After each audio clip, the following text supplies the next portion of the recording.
Hello जी, सबको देखोया मन के बहुत बहुत स्वागत है। आज मैं आप मतलब सिखाने वाला हूँ ठीक पहले की संख्या और ठीक बाद के संख्या ला कैसे हल करे जाते। तो चलो सीधा उदाहरण ले समझथन। यहाँ में डिब्बा बना बना के रखे हों, तो यहाँ बीच के संख्या लिख दे हों, जैसे 99 99 है, 840 778 515 601 और 222। तो ठीक पहले के संख्या लग ज्ञात करबो और ठीक बाद के संख्या लग ज्ञात करबो। तो 99 तो जानते छो, 99 के ठीक पहले का हरा थे। अगर आप मन ला गिनती याद हो क्रमवार तो आप आसानी से बता सकत हो। जैसे 99 के पहले आते 98, तो ठीक पहले की संख्या है 98। तो ठीक पहले के संख्या ला सबले पहले समझ लेथन। ठीक पहले के संख्या ला एक और नाम है पूर्ववर्ती संख्या। ठीक पहले के संख्या ला कहते हैं पूर्ववर्ती संख्या। यहाँ ज़्यादातर विद्यार्थी मतलब कन्फ्यूजन होते पूर्ववर्ती ले लेके, और ठीक बाद के संख्या ला कहते हैं परवर्ती संख्या। तो यहाँ पर ही ज़्यादातर कन्फ्यूजन होते, तो ये कन्फ्यूजन ला क्लियर करना है। तो यहाँ पूर्ववर्ती ला सही ढंग से याद रखे बर एक शब्द ला याद रखियो। एक शुरुआत जो अक्षर है, शुरुआत शब्द है पूर्व। पूर्व मतलब होते पहले। काबर कि पूर्व शब्द ला बहुत सारा प्रयोग करे जाते वाक्य, जैसे खाना खाने के पूर्व हाथ धोना चाहिए। जैसे गांव वगैरह में बोले जाते हैं कि पूर्व सरपंच। तो पूर्व मतलब होते पहले के। तो पूर्ववर्ती से याद कर ली हो कि ठीक पहले के संख्या, और यहर याद रही तो यहर ऑटोमेटिक याद हो जाए कि ठीक बाद के संख्या ला परवर्ती कथे कथे। तो चलो आप सीधा सवाल पे चलथन। सवाल है 99 के। तो 99 के ठीक पहले के संख्या का हरे। तो गिनती याद हो तो 99 के पहले आते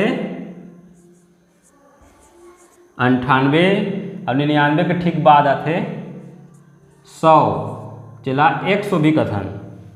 ठीक है, अब थोड़ा बड़े संख्या पे चलथन। यहाँ है 840।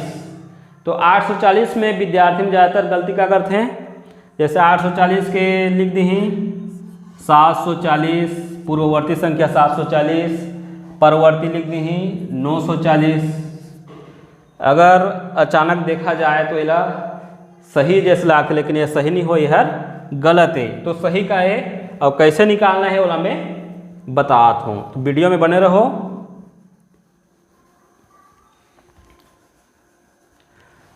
तो एक सही हल कैसे करते हैं, तो यहाँ देखना है 840 है तो इकाई ले देखना है। इकाई में है शून्य। शून्य ले ठीक पहले के संख्या कहाँ रहे। शून्य ठीक पहले के थोड़ा बताना मुश्किल है, तो दो संख्या उठा लेते हैं, इकाई और दहाई दोनों ला। इकाई दहाई मिला के है 40। तो 40 के ठीक पहले का संख्या होते तो 39। तो एक ठीक पहले के संख्या हो जाए 839। 840 के ठीक पहले की संख्या हो जाए 39, 839।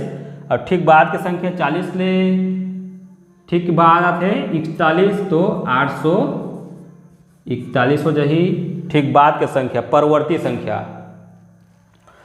अब 778 है। 778 के भी इकाई ले देखना है। इकाई में कतक है 8 है, तो 8 के ठीक पहले का आते 7 आते, तो ठीक पहले की संख्या हो जाए 777। और ठीक बाद की संख्या हो जाए 7 7। 8 के बाद का आते ठीक बाद 9 आते, तो 779। अब यहाँ बीच की संख्या है 515। तो 515 के ठीक पहले या पूर्ववर्ती कहाँ रहते 505 के ठीक पहले आते 4, तो 514। 515 के परवर्ती 5 के बाद आते 6, तो 516। 515 के पूर्ववर्ती हो गए 514, और 515 के परवर्ती हो गए 516। ऐसे ही 601 की इकाई ले देखना है। इकाई में है 1। तो 1 के ठीक पहले का आते शून्य आते 0 आते, तो ठीक पहले हो जाए 600। 1 के बाद का आते 2 आते, तो 601 के परवर्ती हो जाए 602। ऐसे ही 222 के इकाई ले देखना है। इकाई में है 2, तो 2 के ठीक पहले आते 1, तो ठीक पहले की संख्या हो जाही 221 और 222 के परवर्ती ठीक बाद की संख्या हो जाही 223। तो ये हो गए पूर्ववर्ती और परवर्ती। आशा है आप मतलब समझ आई सही। अगर ऐसे वीडियो के है तलाश तो सब्सक्राइब कर लियो सीजी क्लास। वीडियो देखे बहुत बहुत धन्यवाद।